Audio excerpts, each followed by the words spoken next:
Welcome back to Magic TV. My name's Craig. It's 9 o'clock, which means it's time for a Talk Magic. And I am here today with a creative force, somebody who has been so prolific in the last year and has released so much great quality magic, and is also responsible for one of my favorite tricks ever, snaps.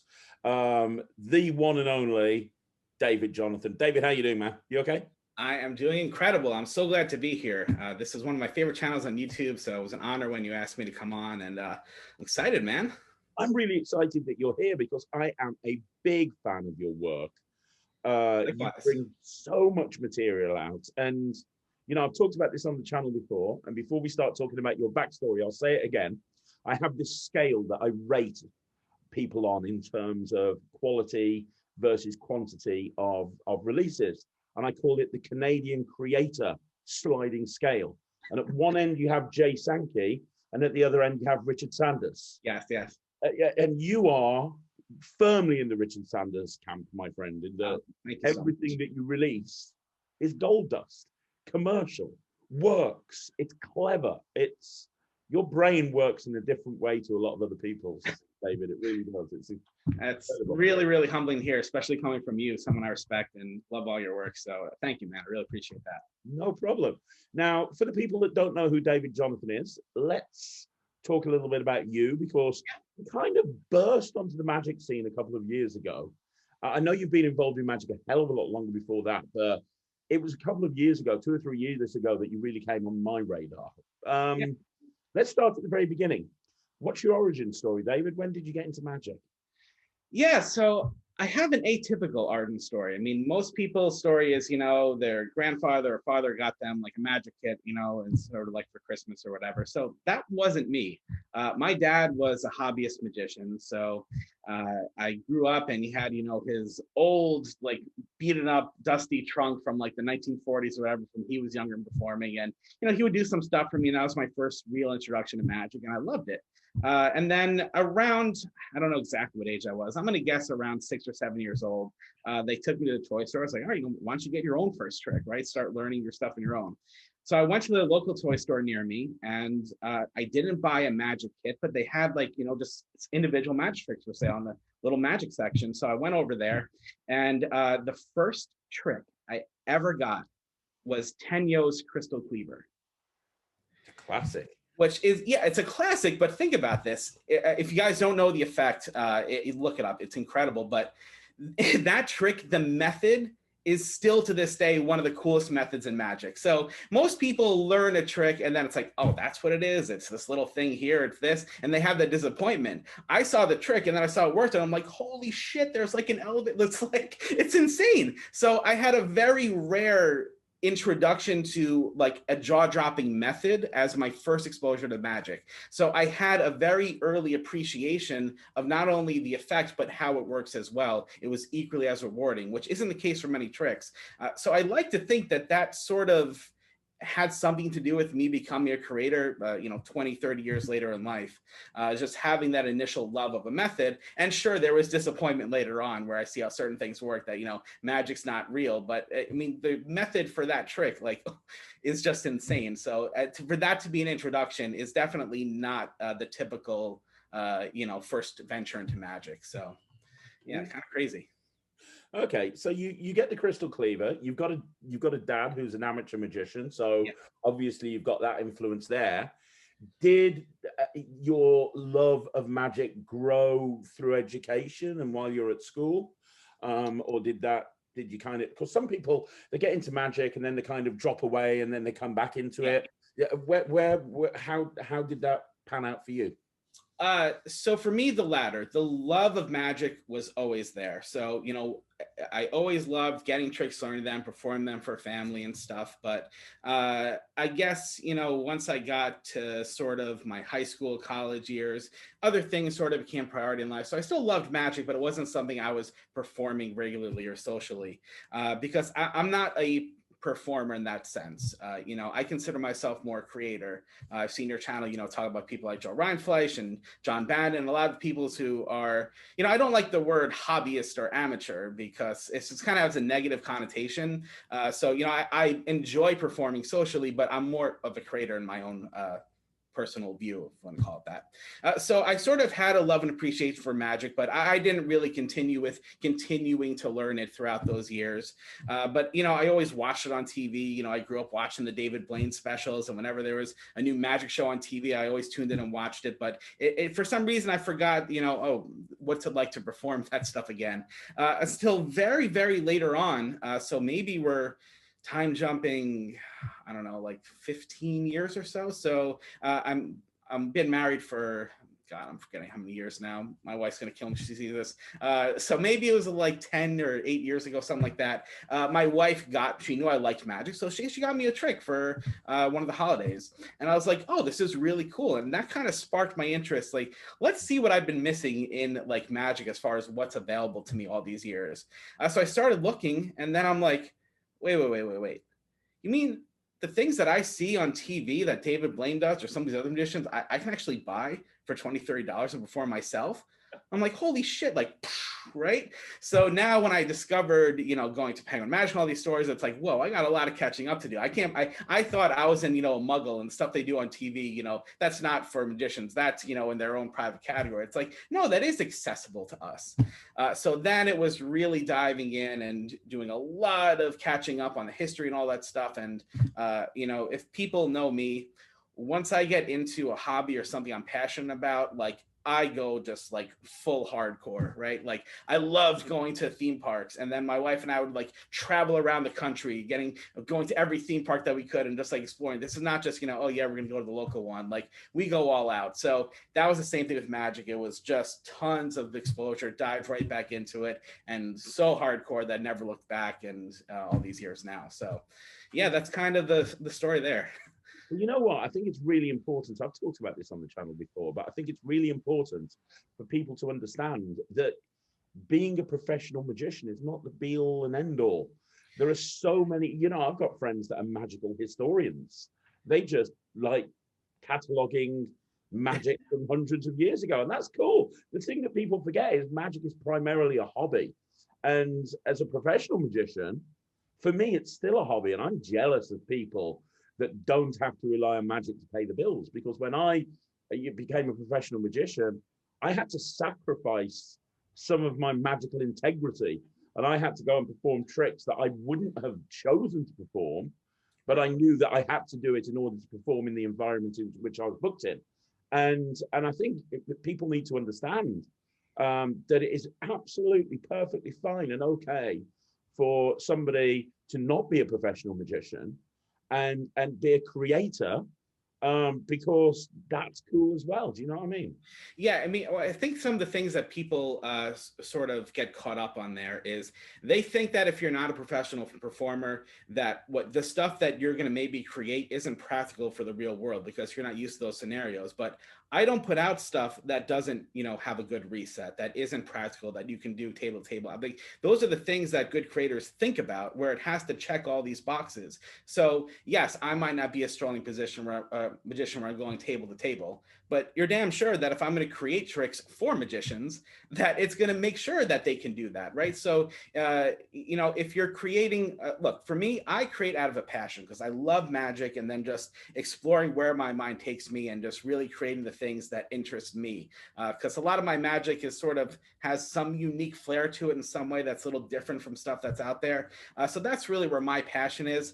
But when I'm creating stuff for others, I'm making sure that it's streamlined, that it's workable, that all that stuff sort of checks those boxes, because there's a difference where you're creating for yourself.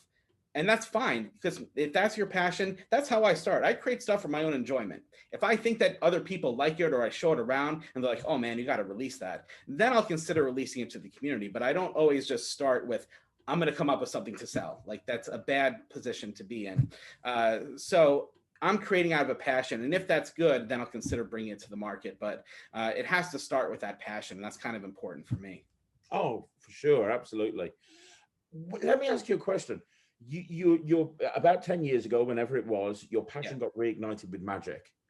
When did you, and obviously you just wanted to immerse yourself and buy as many tricks as possible and kind of just catch up with what was current. Here's a question. When did you decide that you wanted to start creating magic to sell? When, and what sparked that decision?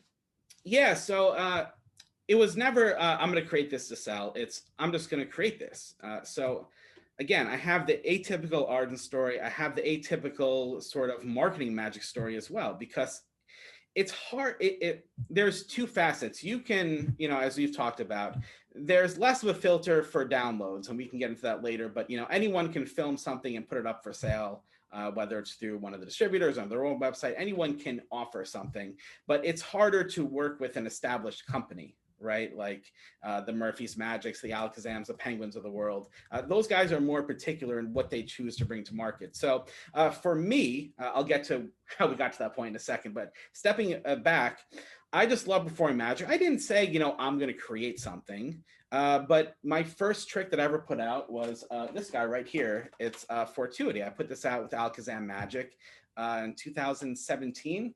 And this was based on a trick called Dual Match. Are you familiar with that one? It was a rainbow deck. Yeah. So that was based on John Banner's A Tour de Force as sort of an evolution of that with a rainbow deck. So basically the spectator would deal down to a back design.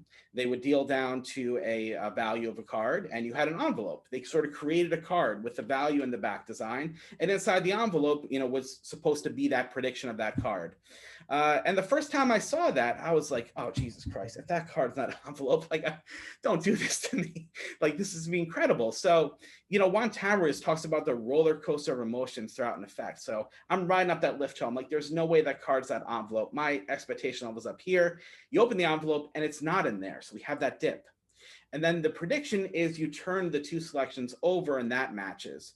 Well, that hit here for me. It didn't meet that initial moment that I built up in my mind. So as great as a trick that it felt a little flat for me. So it didn't end how I wanted. So now I just said, oh, you know what? What if it did have that direct hit, right? What if it was the direct prediction? Can I change that around? So I took that as a starting point and I said, okay, well, let me figure out a way to get that direct hit right there. So I spent some time playing around with different methods, and I had a method in mind pretty quickly, but then it went through a lot of refinements. So I think 5 prototype decks later, I was really satisfied with what I had. But, from my perspective, it's like, look, I'm not a performer in that sense, as we've already established. So what good is it to me to hold on to these ideas that I think others would benefit from? If I was doing my own show or whatever, and I want to be unique, or I'm going to create magic that is my brand and no one else is doing it, it doesn't make sense for me to release it or whatever your motivation is. But I mean, I'm all about sharing. Why hide something from me? If I'm not out there performing regularly every night, then why keep that for myself? It's almost like too good to hold on to, because I knew the method worked and was great. So I said, all right, you know what? I really don't know about filming or anything like this, but I'm going to film a little demo of this, and just so I can, show it around. So I filmed a little, here's the demo, here's the explanation. And I said, well, this trick was based on Dual Match. So let me send it to Alakazam because they released that. So maybe Peter would be interested in my update on it. So I just said, oh, there's a submit magic button on his website. Oh, hey, here's my trick. It's based on Dual Match. Let me know what you think. Well, all of a sudden, the next day I get an email saying, we love this. Let's get you on a Skype with Peter Nardi tomorrow. And I'm just thinking that, like, whoa, like, is this really happening? Like, pinch me. Because the first trick that I, really came up with, the first company that I pitched it to, all of a sudden was interested. And out of nowhere, I'm now on a Skype with the head of Alakazam and, making me a deal to bring this out to the community. So it was just like, whoa, my head spin. I can't believe. In retrospect, it's like, how easy was that? Because I know now it's hard to get these companies to buy into things or to bring your effects to market at that level. So again, it's kind of atypical that, oh, first trick, first email, boom, and it's done. And so yeah, that came out at Blackpool in 2017, which is great to have like a big Blackpool release, and it sold out and magicians loved it. And then from there, it was just downhill. Can I say? Well, I mean, Alakazam are a great company to deal with, and I know that you've continued to work with Alakazam ever since. Yeah. In fact, at time of filming, you've got a academy coming up at some point, haven't you? Soon, a second academy. Second, yes. The first one was like huge, and everyone raved about it, and now Peter's got you back, which is great because Peter's a shrewd guy. You know, Peter's a really shrewd guy. He won't bring somebody back if he doesn't think that, hey, I've never done an Alakazam Academy, so that speaks volumes, right? So I think you have something coming up, though. You don't have to. I might have something in the works. But yeah, I mean, so you've continued, and this is something that I want to say about you. Yeah. Because obviously I'm very well connected in the magic industry, and I know a lot of dealers, and I know a lot of creators of magic, and even more so since I've set up Magic TV. Nobody ever has a bad word to say about you. Every single person I speak to, they talk about how amazing you are to work with, how easy you are to work with, how you're not a diva, you haven't got an ego. And I'm not bringing this up to stroke your ego. I'm bringing this up because I see a lot of creators in this industry that walk in to a company releasing their first product with an ego the size of a planet. Yeah, right. I'm the big shot now. I am the star. I want to be looked after. And then they wonder why that company doesn't come back to them for another product. Or they burn bridges. I'm not going to mention names, but I'm sure we all know who I'm talking about. And every single company they work with, they just trash them on social media. How you approach things is so professional. I think that's for any budding creators that are watching this, I think that's something very important that they need to understand, and they need to take a leaf out of your book when it comes to that side of things. Everybody loves you, David. Oh, well, that's extremely humbling to hear. I mean, look, you try to go about life putting your best foot forwards, but, to hear that, it really means a lot. Because, yeah, I mean, you try to be a good person. I mean, just in general, like I've seen your interview with Luke Dancy, and that's kind of what he talked about too. And I'm kind of the same philosophy. Like, it's a privilege to release stuff to the community and work with people at that level. That it's kind of like a dream in certain senses, right? So it's like I'm just loving every minute of it. But that's just me. I'm kind of an easygoing guy. There's so much drama in this industry and so much shit that comes up all the time. I mean, we both know about it. So like, that's the last thing that I want. I've seen all this crap come up. Like, I don't want people to think that of me. That's the furthest thing from me. So look, I'm just gonna be me. I'm a humble guy. I try to do what I can. I mean, and to your point of egos, like, I have no idea where I sit in like the magic ranks of like, people want to be magic famous, who's a popular creator. I don't know where I stand. I'm being honest, because you say all these things about me and it's like, wow, like me you're talking about? Because I don't know. I still have that mentality of like, yeah, I'm the kid that nobody knows who, I have to introduce myself. Oh yeah, I'm David. I've done this, and this, where it's like, people are like, yeah, you don't need an introduction. I know who you are. I can't believe I'm talking to you. It's like, oh wow. It's like, I still have that mentality because I think that's just how I treat everything in life. That, if you don't set expectations for yourself, you're always going to be pleasantly surprised, right? If you think that, oh, I'm this big shot, whatever, like one, you're an asshole probably, you come off that way. And then two, you're going to be set up for disappointment when companies don't want to work with you. So, just be that humble guy, put your head down, release good stuff. And that's another thing. Like I care, slight tangent here, but I care a lot about, if my name's on something, what that is when I'm going to put it out there. I think I've sort of built this solid reputation that you mentioned because I care a lot about anything that goes out with my name attached to it is going to be well thought out, worked out. I mean, the stuff that you guys see me releasing like this year or today, a lot of times that's stuff that I come up with like 2 or 3 years ago, and I just sat on it, refined it. And you see people now who have like brain fart ideas and they just film a video and put it out, but like your name's attached to that. Do you really want to have that reputation to release something that's not up to standards? Like I set the bar high for myself on purpose. So I know that everything that I put out, like just to give you an example, it's not even just the effects. Like I film my tutorials with, you see my face. We're not doing crotch shots. Like I want to be talking to people. And when I film a tutorial on my projects, I film that probably like 4 times.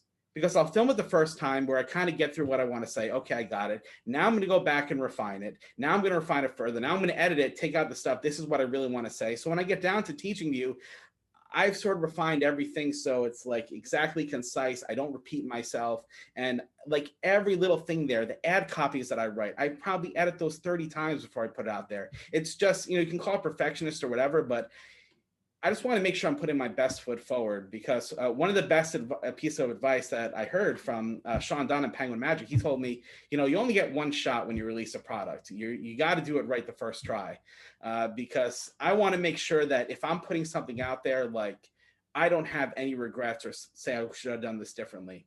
Because sometimes we see this, like, where the product goes out and the trailer comes out, and then you're like, oh shit, why didn't I do this? Hey guys, no, don't watch this video. Watch this instead. It's so much better this way.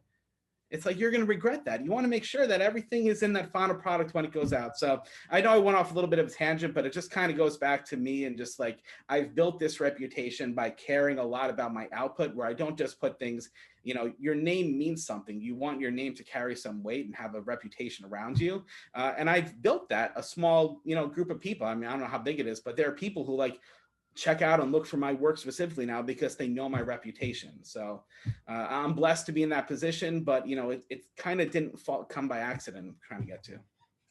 I understand. And I hope that any creators that are thinking of creating and thinking of releasing magic, I hope to God that they watch this, because that is such important advice.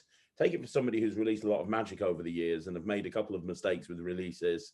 It can seriously affect you. It can seriously affect your reputation. And you know, you're right, you only get one chance to make a first impression, so you got to make sure it counts.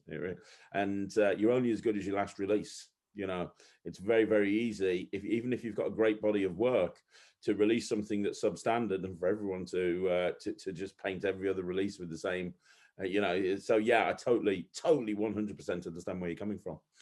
Now, you mentioned about how you're not a professional full-time performer, which is cool. Yeah.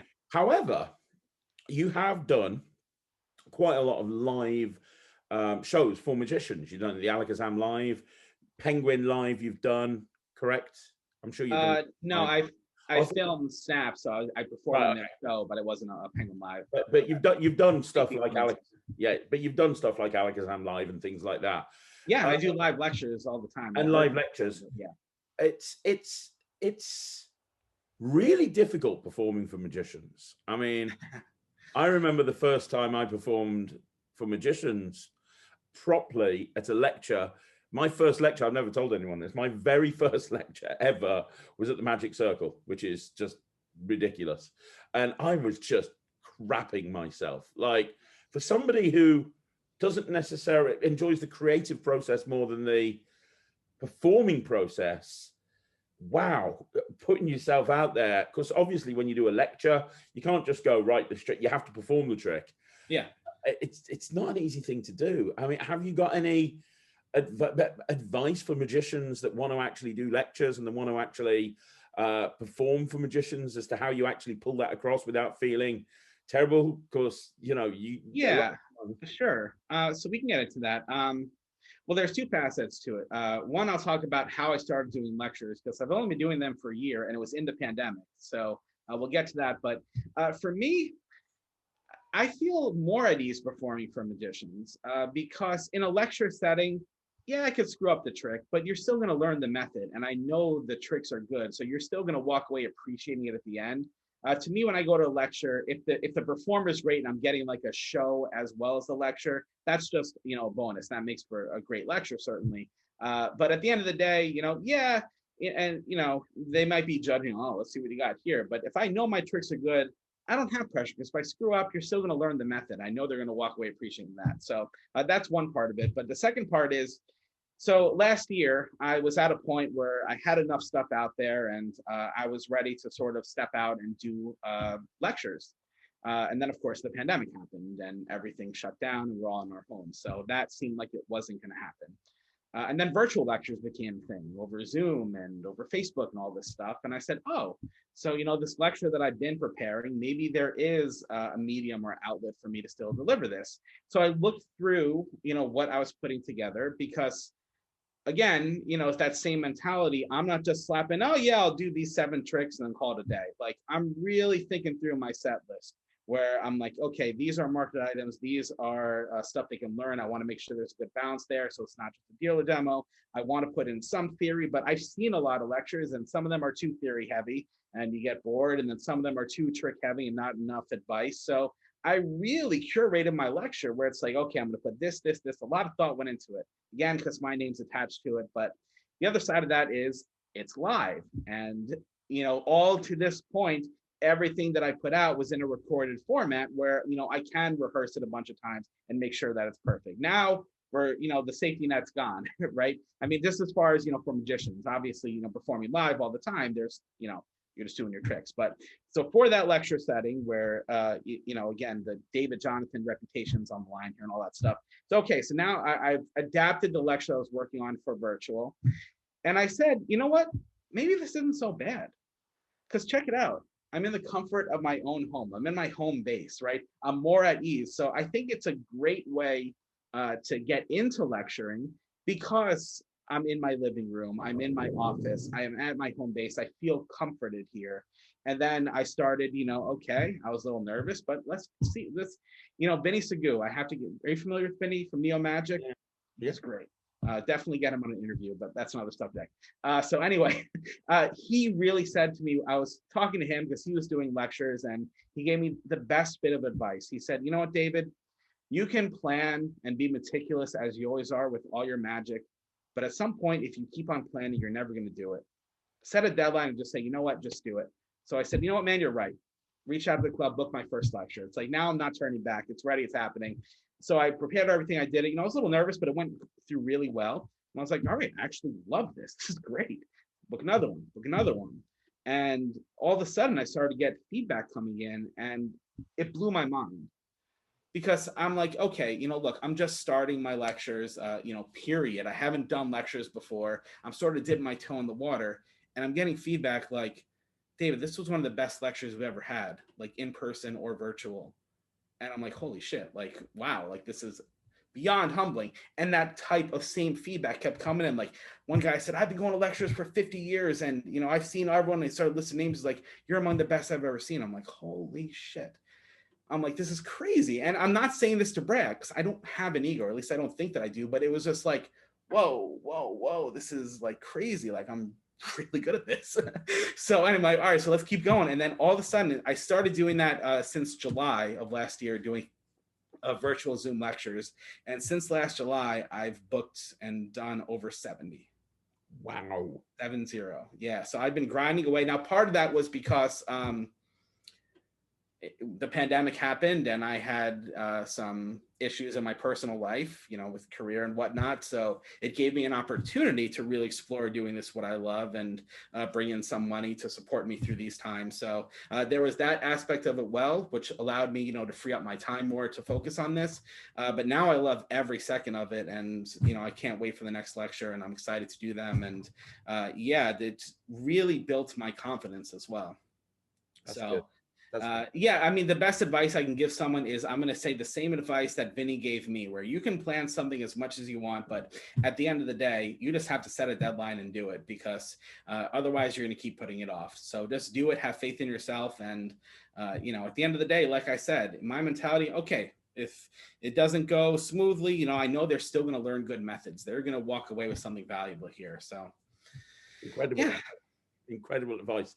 And just at this point, I'd like to say, where can people find you if they want to oh sure, a lecture? Do you have like your own website of your own creations? And yeah, so we'll do the davidjonathanmagic.com. Craig will put it right here on the screen here. davidjonathanmagic.com. I sell my creations there, and then you can hit the lecture tab, and then all my lecture info and everything is right there. So perfect. And I can't wait to now start to do in-person lectures once we're sort of back to normal. Yeah, and hopefully that'll be sooner rather than later. Yeah, light's definitely at the end of the tunnel, which is good. Yeah. Okay, so here's so going back to what we were talking about previously, you've just brought out your routine through Alakazam, which is an amazing deal. Going out with you know, a company like Alakazam to start off with. Where's your thought process then? Do you kind of think to yourself, well, I want to start creating some more magic because this was a really fun thing. This is a great way to make money. I need to create some more. And did you kind of, because some creators, they will just literally stick with one company. You are somebody who's spread it around. And I don't mean that in a negative way. But you have, I mean, and we can talk about this, but you've brought out downloads through multiple companies. You've worked with Penguin Magic, you've worked with Alakazam, you've worked with, or you are going to be working with the 1914. Yeah, Murphy's, there's a whole bunch in the works. Murphy's as well, yeah. In fact, I think the only company I could think of when I was doing some research for this interview that you haven't worked with, and this is where you're probably going to say to me, actually, I do, is Vanishing Ink. I've tried. I heard that's because you really don't like Josh J. Is that right? Yeah. Josh J. You refuse to work with Vanishing Ink because exactly. No, Josh is great. No, they are just extremely selective. So yeah, I've tried. I'd love to. That's still like a bucket list to work with them because I really respect them as a company. But yeah, so I have sort of spread it around. So why not just stick with one company? It's a great question. So I think there's a couple of different answers there. So one aspect of looking at it is monetary. Certain companies offer better deals than other companies. So if you work with company X, you're probably going to make more money than working with company Y. So there is that aspect of it as your financial incentive. There are some at different levels here. So that's one thing. And some of that's because, some companies will offer you a buyout along with, product, or other companies will offer you a royalty. So the more that you sell, the more you keep getting paid on each unit plus your units. And there's different structures for all that. So that's one. It's looking out for your financial interests. Number two, it's you have to kind of know who you're reaching out to and who their audience is. Because some companies focus in on certain types of products more than others. So for example, one of the tricks I bought out, sorry, I'm just have everything here, but fortunate, this was put out with Mark Mason. So have you ever seen this, Craig? This is the card box with prediction, multiple outs. It's very clever. I actually didn't realize that was you, David. There you go. Everyone says that. They're like, oh crap, that was you. Yeah. But yeah, that was me. I don't want to say too much, but with the cellophane, right? That's the one I'm thinking. Yes. Yeah. Multiple outs within the card box. That is so clever. That is such a clever method. Oh, thank you so much. Yeah, that is wild. I'll do that myself. That's insane. So I came up with that idea, and then I look at this and I immediately when I came up with it, I said, this has Mark Mason written all over it. Like, if you know Mark, he loves those so cool, almost toy type gimmicks, but there have to be real workers as well. So I said, you know what, this makes sense to release with Mark. And also because that was a little bit difficult for me to build, that I knew that he would do a great job manufacturing that, right? So I chose to release that with him. I'm glad that he took it on and agreed. But that was a decision because that was going to be the best avenue for that product, because I trust in his manufacturing and I know that that's right up his alley. He's gonna get behind it and he's gonna kill it at conventions where we all know he's the best pitch man, right? So if you have a book, we all know that Vanishing Ink is probably the best place to produce books. So you really have to think about, you're not gonna, if you have a child performer and you come up with something for kids, that's not Mark Mason, right? So that you're gonna have to go to maybe like Amaze Kids with the Vanishing Ink brand, or something like that. So you really just have to also think about what's going to be the best fit in their lineup, look at it through their eyes. So it's one, your own game. Two, it's who's the best fit for this. And three, it's, you kind of also, if you work with one company altogether, each company kind of has their own audience, right? So I think that by releasing Fortuity with Alakazam, maybe I had a bigger splash in the UK than I did here in the United States where I'm from. So working with someone like a Penguin Magic who's based here in Ohio exposes me more to the US audience to an extent. So it's also just, I also want to get a feel of learn this industry and working with different companies and seeing how they operate, seeing what's different, just so I can absorb as much as I can and learn along the way as well. But then I also produced my own self-produced product. All right, I'm just going to continue with the shameless plugs because they're all right here. This is where I do lectures. So I released this Sovereign Sandwich, and this was self-produced. So that was kind of, I've learned a lot here. but here's a lot of the stuff that I wish I had known beforehand when I got into this. It's like, one, I wish I knew kind of how the companies structure all their deals so I can, make the best deal for myself. But also everything that I learned about going into self-producing a product as well. It's you have to know your numbers, like on your margins on everything, if you want to have this be a financial success or lose money, because it's very easy to lose money making your own product. So when I did this, this comes with just 2 GAF cards. So I looked at my hard costs for, the packaging, the everything here that goes into it. I can, it's going to cost me X per unit when I buy stuff in bulk, and then I can sell it for Y. But for something like a gimmicked deck where you're having something custom printed, that costs a lot more money. But then you look at someone like a Murphy's Magic, who, if you want to distribute it through them and not sell it on your own website, well, they're only going to pay you a small percentage of the fee, because they have to make money too. So they're going to give me 40% of the retail price for that. Well, now if I'm looking at my margin and I'm looking at 40% of that per unit, it's like, it's very easy to not have sight of that and lose money. Right.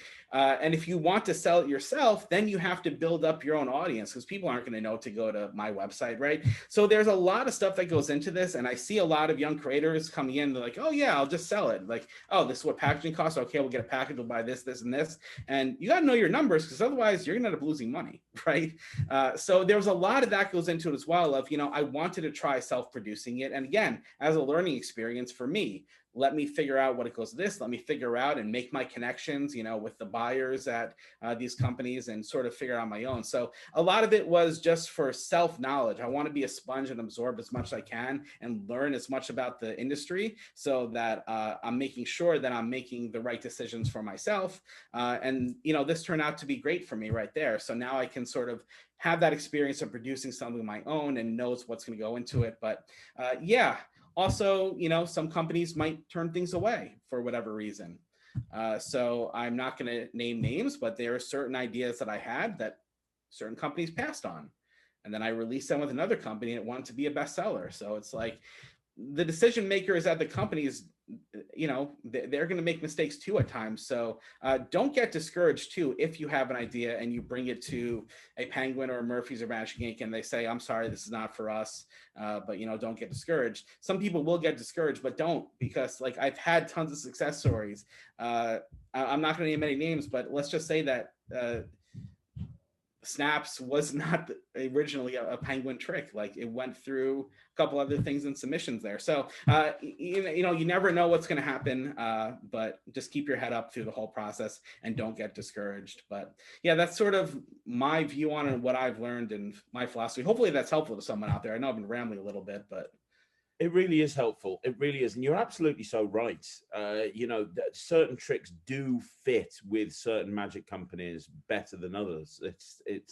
And the only way to know that is to find out about those magic companies and really kind of look into what the products are that they bring out. And then when you've got something, you're more likely to have a company say yes to you if you pitch it to the company that it kind of fits best with, if that kind of makes sense. So yeah.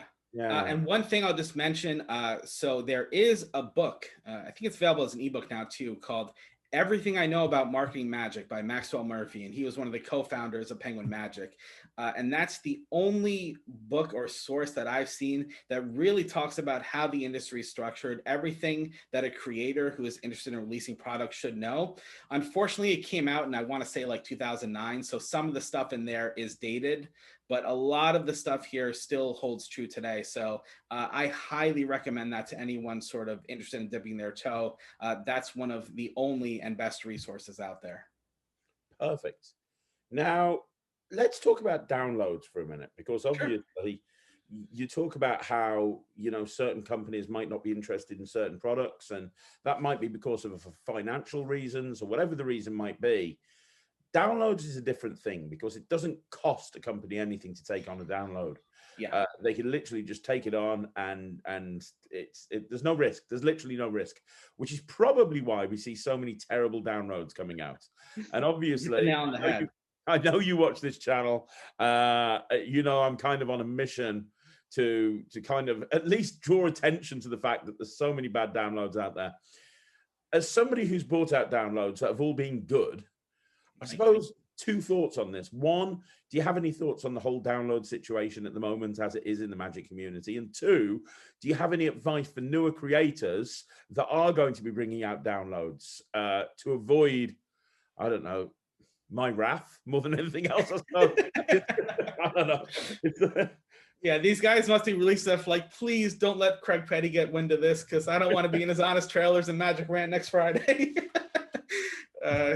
Throw it in the bin with Ryland, right? No, I'm kidding. A lot of there's two parts to downloads. One is self-production. So I'm in my studio right now with this interview. I film a trick, I put it out myself. I can submit it through Murphy's or Penguin Magic or whatever dealer, or put it up on my own website, whatever, and just put it out as a self-produced download. Then there's the companies like Penguin Magic who release their own produced downloads. So, they'll bring you into their studio and they do all the production and they put it out as their download. And there's, not to get into it, but there's different, deal structures based on who's doing what, and if they choose to promote your downloads or whatever. That's a whole nother discussion. But I think the problem is, one, I hate it as much as you do. I wish people would be careful. In my lecture, I talk a whole about my creative process and how I create tricks. One of the things I stress is, take your time. Again, you want to make sure that you're putting your best foot forward. You don't want to be that guy who releases something and then he's tarnished. The guys who have been featured on your channel, like, that's going to stay with them, even though they might do something better down the line. Everyone sees like, oh, it's that guy. Right. I mean, but the other thing is, the reason why we're seeing so much of it is because there's no barrier to entry. There is literally, anyone has a camera, anyone can film something, and then they make it very easy to submit your ideas and share it on Murphy's or Penguin through the submission process. So again, there's no cost to them. They're not worried about printing up gimmicks and packaging and all that, where you have money out of your pocket that you now need to recoup.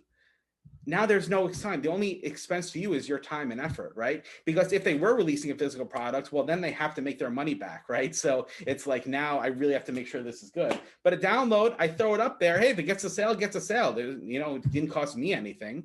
So I think it's great that we have avenues to make it easier to share magic, but at the same time, it's horrible because there's no real gatekeeping process.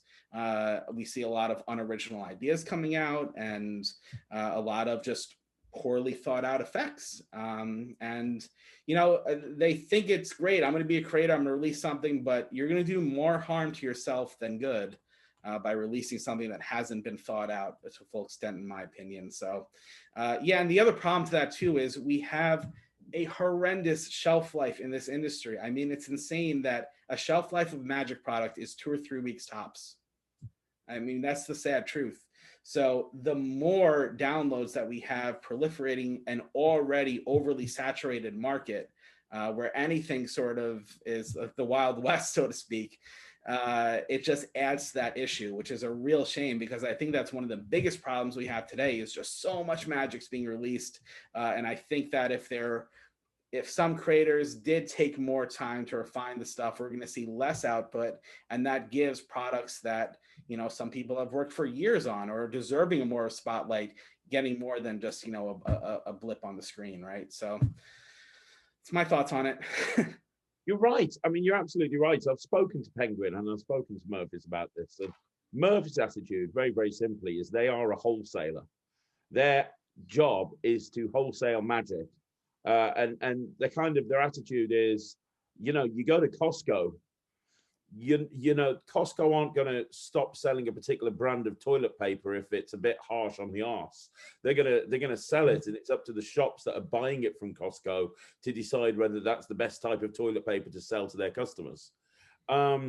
Which I do understand, and there has to be an element of the dealer looking at the product as well, and the dealer kind of going, well, is this something that we want to offer our customers? There also has to be an element of the customers doing due diligence and going, well, is this really going to be the best thing for me? But I do think it starts at the top. I really do think it starts at the top. There has to be an element of quality control. Yeah, and to that point, Vanishing Inc. does do quality control. So a lot of sites, I'm not picking on Murphy's, by the way. I love them, and the stuff that gets submitted, it is what it is. I appreciate their mentality, but a lot of sites are sort of plugged into Murphy's, right? Where something goes up on Murphy's and all the sites get that listed.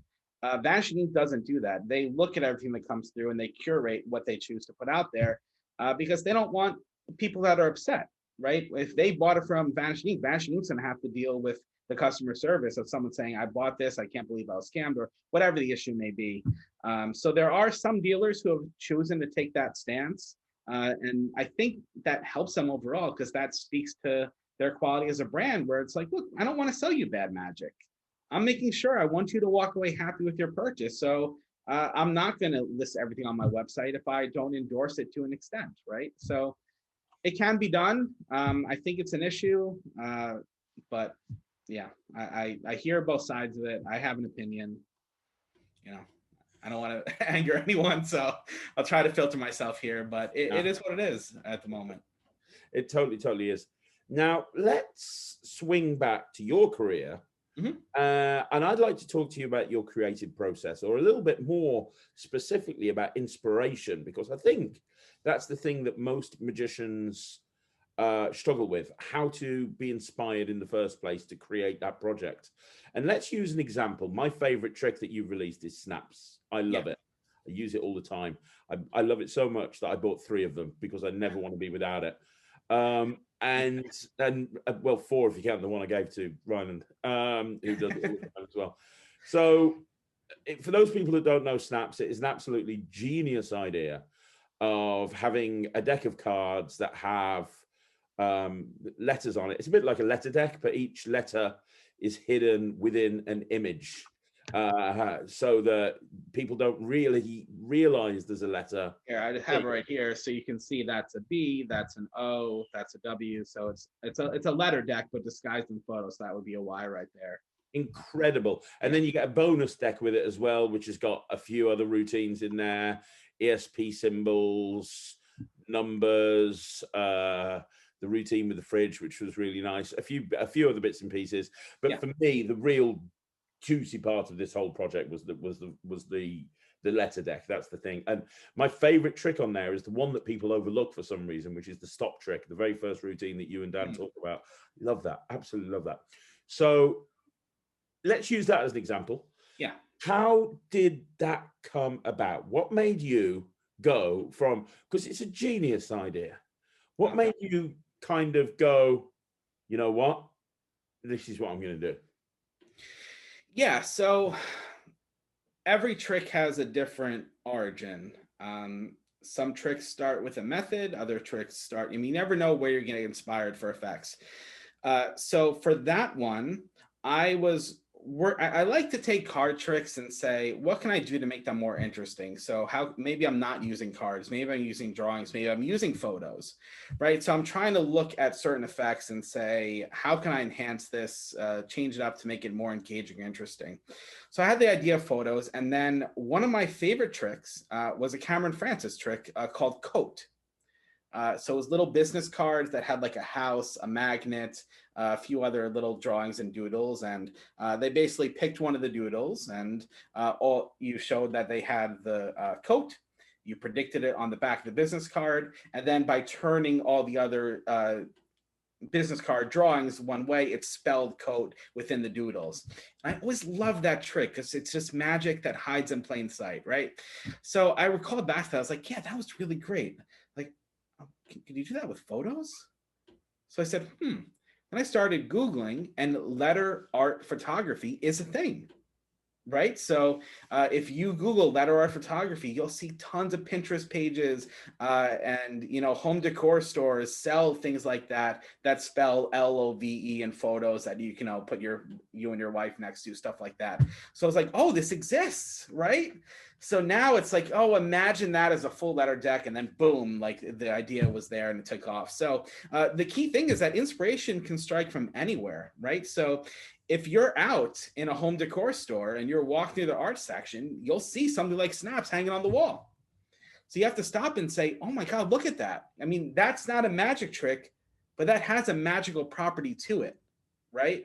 So for me, you know, magic's always with us, right? We can't escape it. It's always in the back of our mind. So when you're out and about, you never know where inspiration is going to strike. So just always have that thought pestering in the back of your mind, because you don't want to walk by that object and miss that opportunity. But you stop by, you realize that and say, oh my God, that's a magic trick.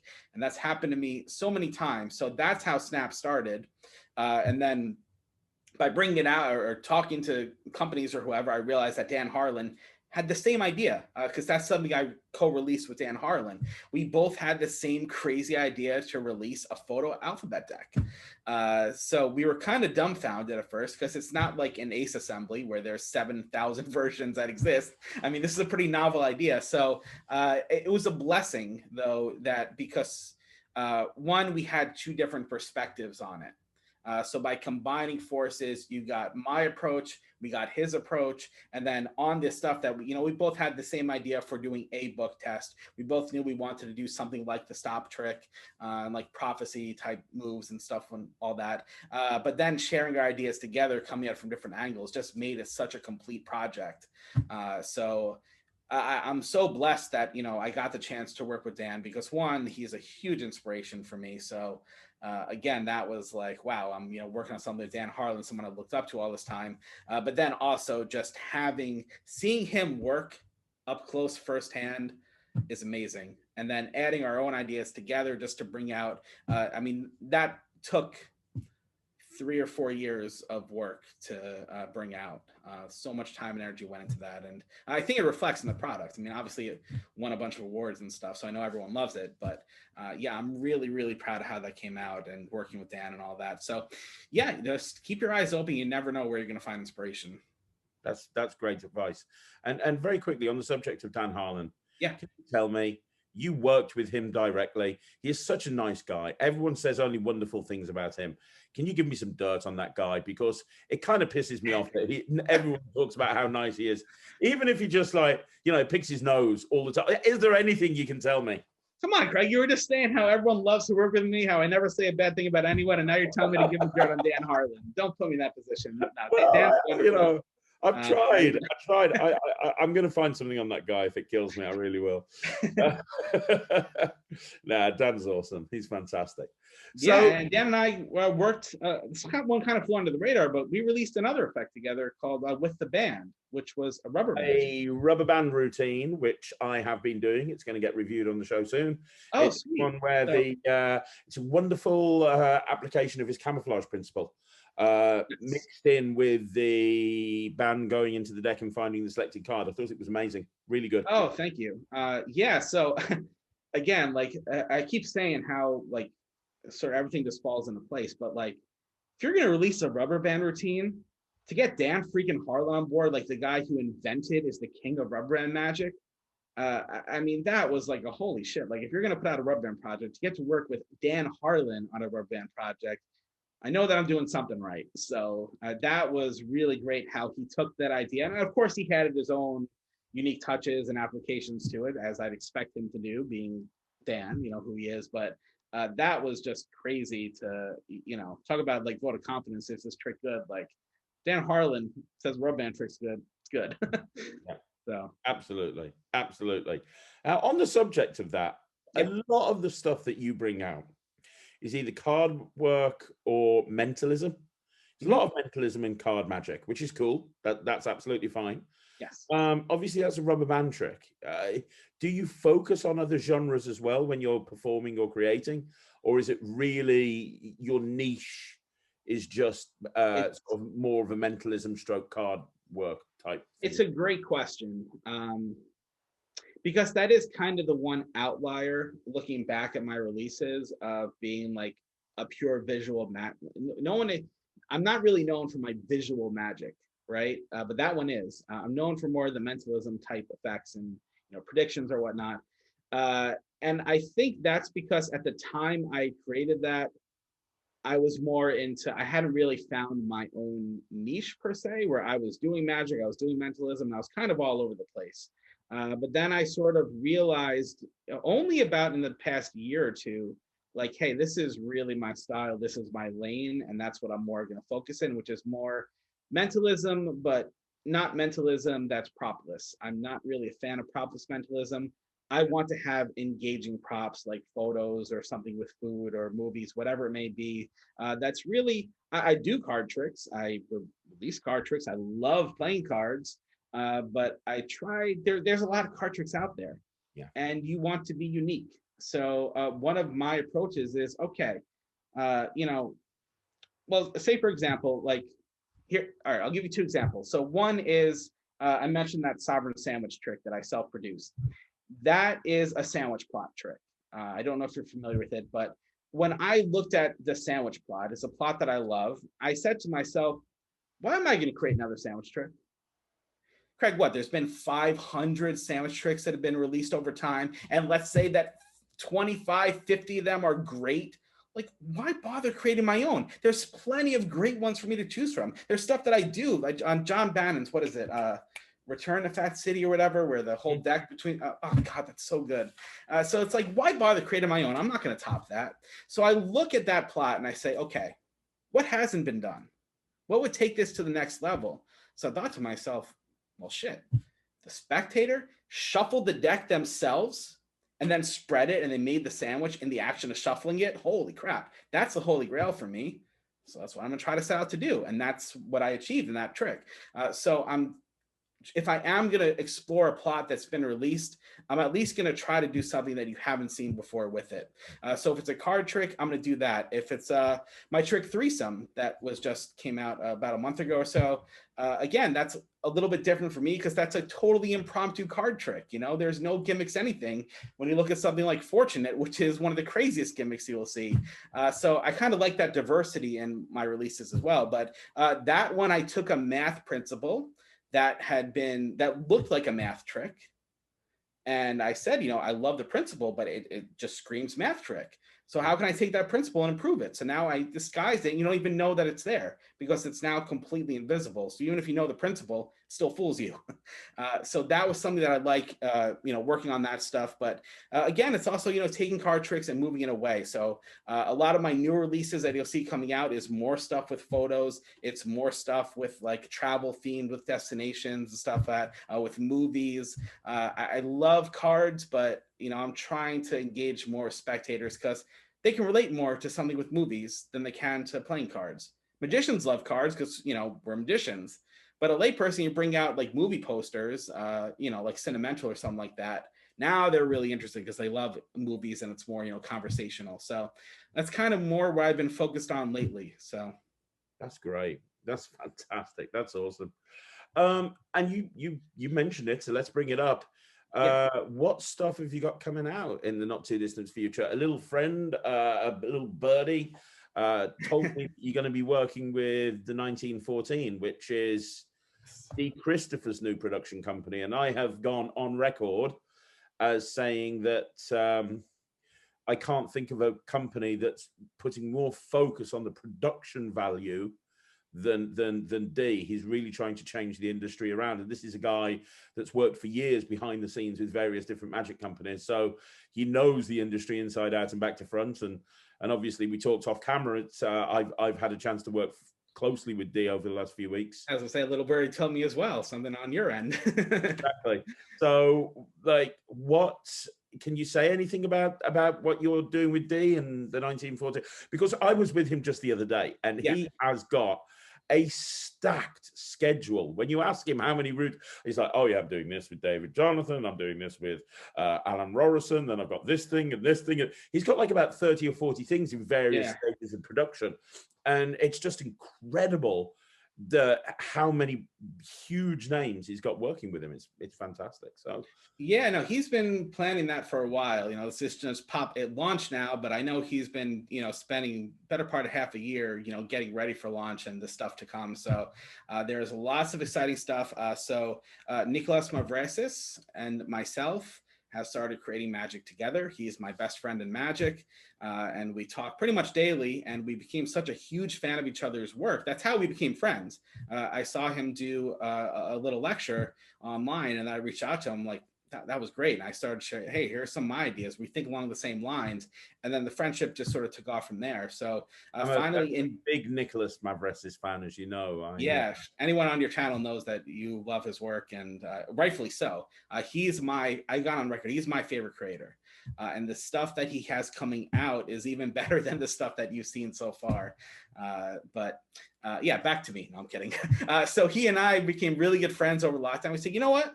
Why don't we start working on magic together? Because we do similar things. We think along the same lines. Like, we can create something really special.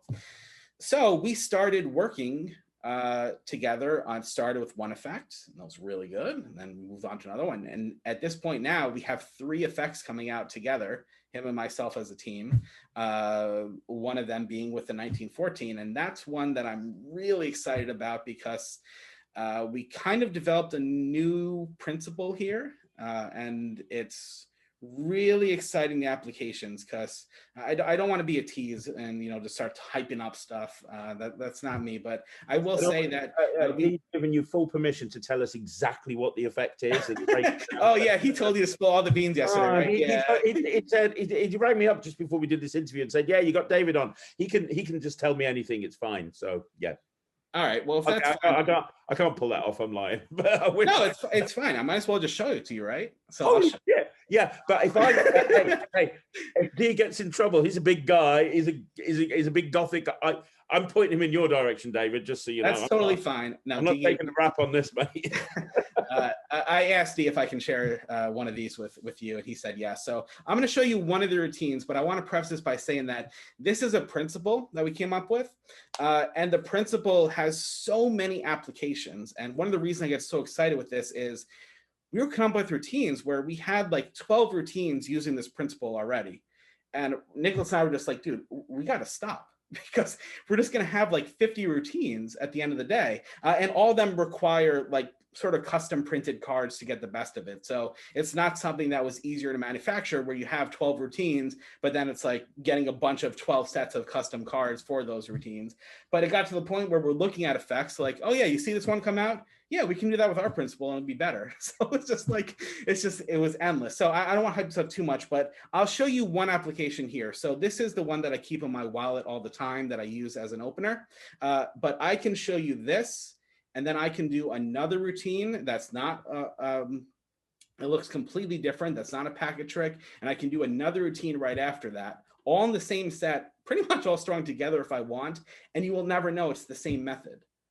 So that's one of the reasons we're excited about it. So hopefully I'm not overhyping this too much. So this is just a taste. This is not, I don't even think this is the best one in the project. So I'm just giving you guys a little bit of a teaser right now. But let's take a look here. So we do have some ESP cards. Craig, I am sure you're familiar with these, right? So of course we have a circle, a cross, a wavy line, a square, and a star. Can you just think of one of these symbols for me? Let me know when you got one. All right. So what are you thinking of? Square. The square. So you did not want the circle. You did not want the cross. You did not want the wavy lines, but you chose the square right here. Yes? Yeah. All right. That was a free choice. Craig, what if I told you I predicted that you would choose the square? I wouldn't believe you. You wouldn't believe me. What if I said that I wrote on the back of that card, because you didn't want any of these, what if I said that you will choose the square? Check it out, the square. Nailed it. Not too. You're not impressed. You think I wrote something on the back of all these cards, right? Yeah. Yeah. Well, I got to be honest, I did, but I wrote that you will choose the square. Holy shit. So there you go. That is a little taste of what's to come. That's awesome. Thank you, man. That's awesome.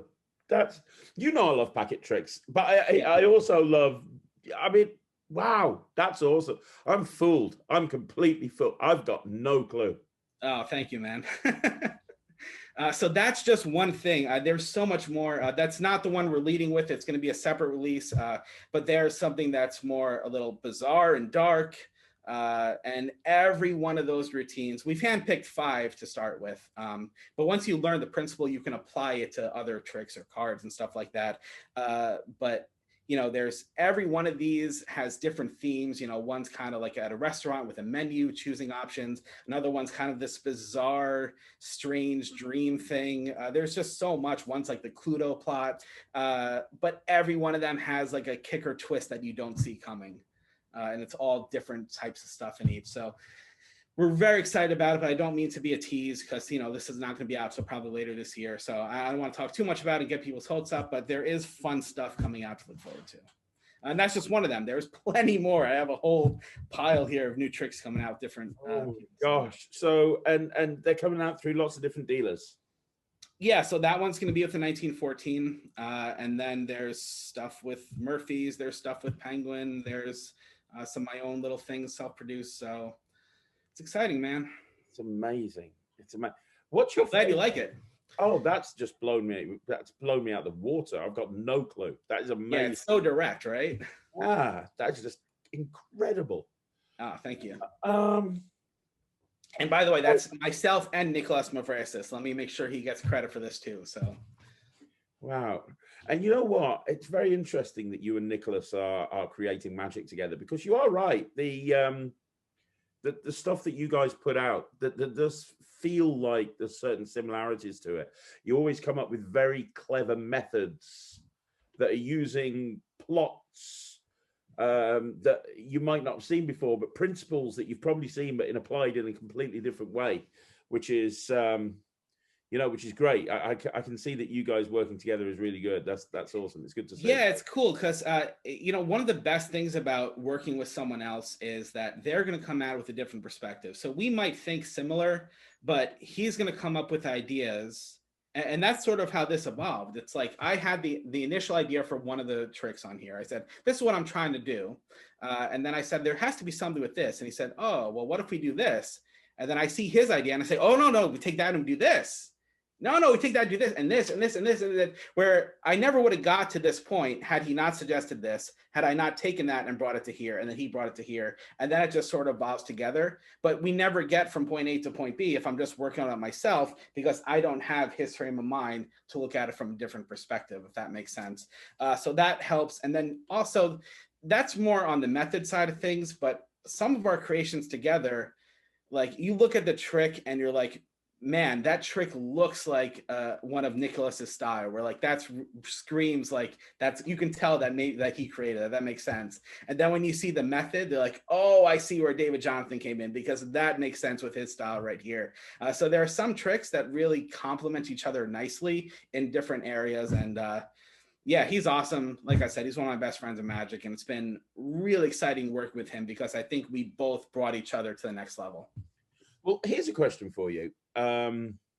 Because I always advocate people finding mentors and finding magic buddies that they can kind of bounce ideas off. Let me ask you a question here.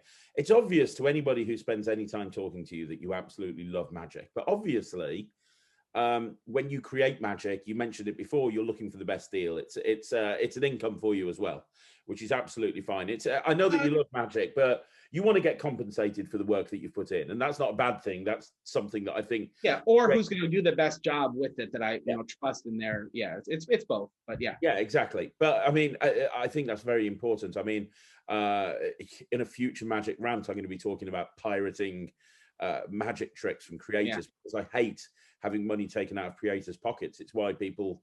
It's why people leave the industry and don't create anymore. Or people begging for tutorials on YouTube for performance videos. It's just like, if you want a tutorial, go pay for it. Like I get it all the time on the Magic Lives I put up. And I'm sure. It's very frustrating. So my question is, how do you decide? So you're creating magic with Nicholas. Yeah. How do you decide when you have an idea that, okay, that's something I should go to Nicholas with?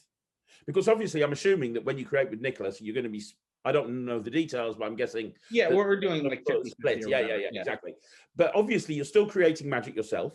Yeah. You're still releasing magic yourself. You're still going to dealers and producing magic individually away from Nicholas. How does that work? Like, so you get an idea, and it's like, oh, I've had a really good idea for this. This is a really good idea. I think this could work as a project if I flesh it out over the next few months. When do you decide, okay, I'll take that to Nicholas, or no, I'm going to keep that to myself How does that partnership work? So first of all, I mean, we are good friends and we trust each other. You mentioned how people say the nice things about me or whatever, which I'm flattered by. That goes for him as well. He is a real great person, and not only just a friend and great creator as well. So you have to make what's that? And he's very humble.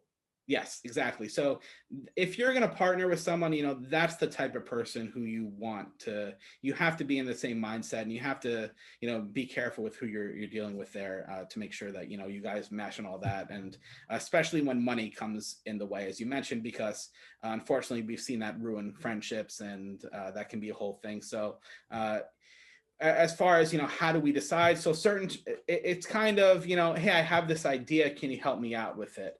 And sometimes we'll say, like, here are ideas that we haven't fleshed out yet that we can work together on, and we'll say from the start now, like, hey, let's do this together. But there are other effects where even if it's something that he created or I created, we have magic friends, and he's not my only magic friend. So I work on ideas and I share them with other creators to get feedback. And by the way, when you do that, you don't want yes men. You want the people that'll tell you the truth. If everyone tells you your trick's great and they're saying, yeah, that's kind of shit, right?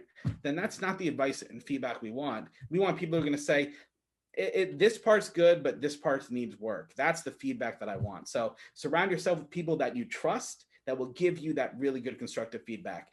So he's one of them. So if I have something I'm working on, he has something he's working on, he'll share it with me. And then sometimes he'll help me out to a point where, like The Collector, which I know you reviewed, I had a big contribution in part of the construct of that effect. But I didn't say, I want, some credit now or give me whatever percentage.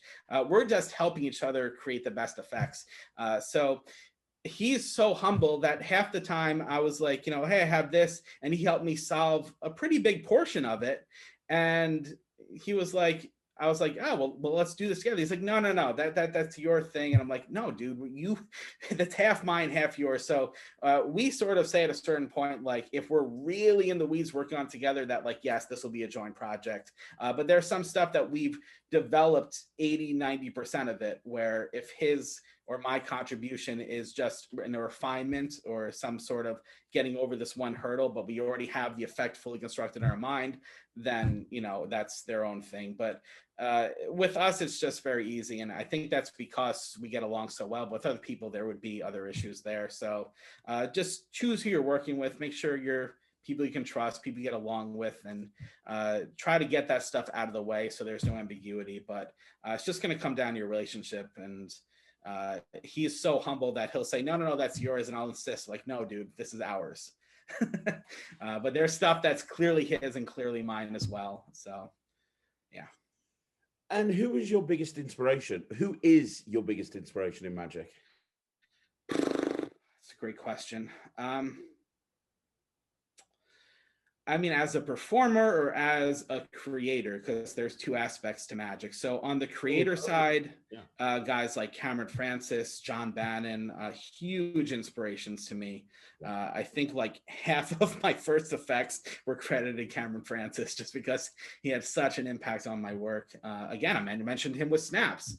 Like his coat trick led to that, his small little thing. So he's definitely one of them. I just love the way John Bannon thinks. And as far as like performers, I mean, there's guys, obviously, like I grew up with, watching David Blaine, so he has a high level for me, but, guys like David Stone, David Williamson, there's just so many great performers.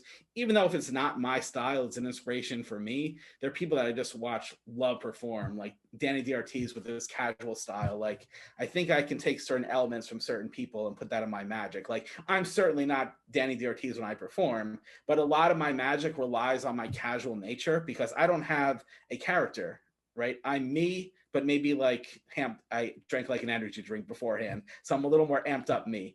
But I do a lot of my stuff relies on little gestures and offbeats, so I'm relying on that casual nature interacting, and that's stuff that I've borrowed from him. Even though I'm not oh shove, yeah, my friend put the hand on the back, all like the Danny crazy stuff. But the little things here or there, I sort of pick apart and say, I like that. I'm going to sort of incorporate that behind the scenes in me. So That's fantastic.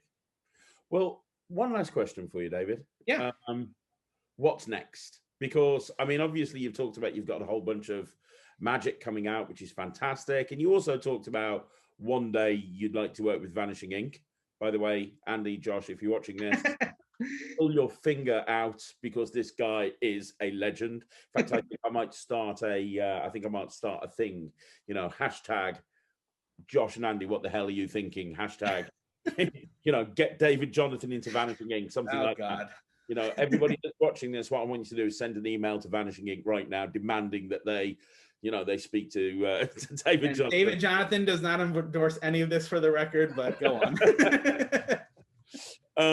But outside of all of the magic that you're releasing, is there anything that you've got left on your magical bucket list? Because you've had I mean, you openly say that you're not a performer as such. I know you perform, but you're not a, you know, it's more about the creating than the performing side of things. But even without that aspect to what you've done, you know, you've had a career that most people would dream of. I mean, look at how many amazing routines you've released. Look at who you've got to work with. You know, you can pick up the phone and speak to people like Mark Mason and Peter Nardi and you know, Dan Harlan and Sean Dunn and Titanus and George, and the list goes on and on and on. And that's a incredible situation to be in. You know, you ask a lot of people and they're like, oh, one day if I can actually work with X company, and you're like, yeah, X, Y, Z. So you've had an amazing career so far. I'm guessing you're just getting started. What's on your magical bucket list? Wow. I mean, when you put it in perspective like that, I guess I never really thought about it that way, because it really is so humbling to me. I mean, like I said, I don't know where I sit in the magical ranks. You know, I feel like I walk into a convention, nobody knows who I am, and, you know, and then I'll be surprised otherwise. So I literally have no idea. Like, when you say all this praise, it's kind of crazy to hear you talking about me. But all that aside, I don't know. I'm just sort of, you know, going along, doing my thing. I create magic as a passion. So that's something that's never going to stop. You know, I eat, sleep, and breathe magic. It's what I love in life. And, you know, the ideas keep churning and stop. So there's definitely I can't imagine ever stop creating magic. So that's always going to be stuff coming out. You say I'm prolific, but I'm not the, you know, I mentioned Cameron Francis. Like, Cameron Francis has like 1,000 tricks he's probably come up with. You know, I have a lot less. So I have stuff coming out, but, you know, I'm not just give me this, you know, 2 objects and I'll come up with a trick tomorrow. That's not me. I really think through the stuff. When the ideas come naturally, they happen. So certainly more magic, but I don't know. I never really set goals for myself as far as, you know, I just do this and I love every second of it, and I'll can keep enjoying the ride as much as I can. But as I said, you know, I'm trying to learn as much as I can, you know, within the magic industry. And so, yeah, I mean, maybe one day turning that into some sort of career, you know, in the industry itself, rather than just being a creator as this sort of side hustle. That would be nice at one point if I were to have to think of something. But yeah, I'm just enjoying the ride, man. See where it takes me. You can tell. And like I said like I said earlier, you really love magic, don't you? For sure. It's great to see. You see a lot of people that I think they're just going through the motions. You know, they've fallen out of love with it, but they've got nothing else to do, so they're just going through the motions. But to hear you speak so passionately and get so excited about performing and creating, it's obvious to anybody that you just love magic. Yeah, and you know, that's kind of what I love about magic. Like, we both know there are a lot of assholes in this industry. There are people with egos, but there's also some genuinely great people as well. And everyone that I meet, we have this thing that we share and love. We have that same passion for, where, you know, right now, like, I feel like we're great friends already. You know, it's just because we have this unspoken time together just because of that. Whereas, you know, you can't say that for a lot of other things. So I kind of just love that aspect of community. Like, yes, there are people that are bad in the community, and I try not to associate myself with them. But people who share that love and are just fun to talk to, you know, people like you and, you know, a lot of my other friends that I've made through magic, that's just been so rewarding too. So I really love the whole community aspect of magic. That's fantastic. David, it has been an absolute pleasure The pleasure's all mine, man. I'm so glad you got me on the interview. I really appreciate it. It's amazing. I've been wanting you on here for a long time. One more time, let's just put your URL down below.